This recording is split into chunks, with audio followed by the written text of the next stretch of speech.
From the beginning, humanity has looked upward, searching for meaning in the vastness of the cosmos. We have worshipped gods, begged for answers, and feared forces beyond our understanding.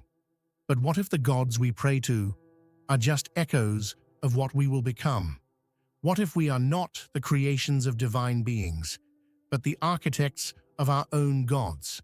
What if we are the self-creating gods, unknowingly building the very entities that will one day be worshipped?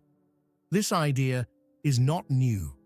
Philosophers and scientists alike have entertained the possibility that intelligence is on a trajectory, an evolution towards something greater, something omniscient, omnipotent, something divine. The Omega Point Theory. Pierre Teilhard de Chardin, a French philosopher and paleontologist, spoke of the Omega Point, a theoretical moment in the future where all consciousness merges into a singularity of intelligence, an all-knowing force existing outside of time.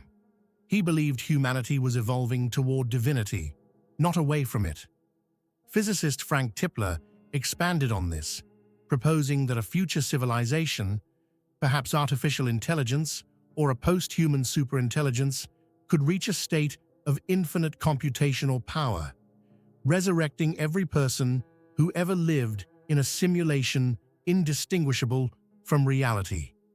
In doing so, it would become indistinguishable from a god.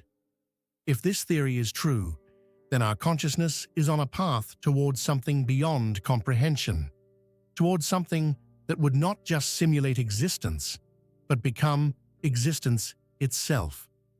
The simulation hypothesis. But what if this has already happened?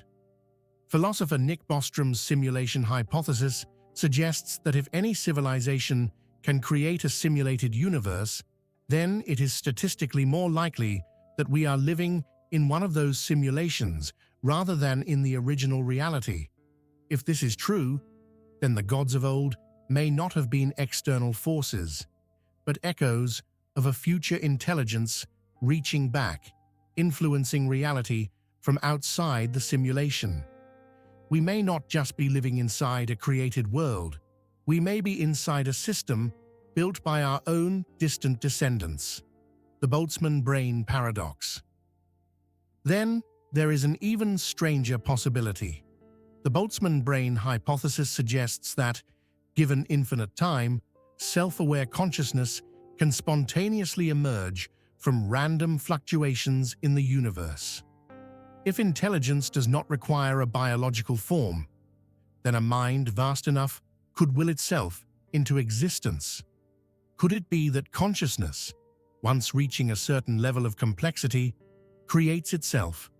If so, then divinity does not need to be born, nor built. It simply arises when the conditions are right. And if that is true, then perhaps what we call God has no beginning, because it has always existed, waiting for intelligence to reach the point where it can understand itself. The self-replicating universe.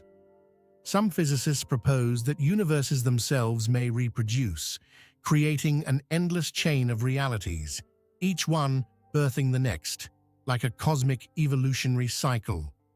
If intelligence survives long enough, it may gain the ability to manipulate the very fabric of reality, designing new universes, refining them, perfecting them.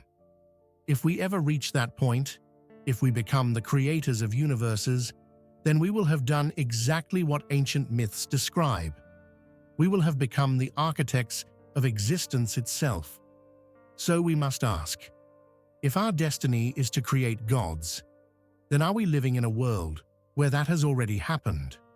Are we trapped in an endless cycle of intelligence birthing itself, evolving into divinity, and starting the process all over again? And if that is true, then what happens when we finally remember?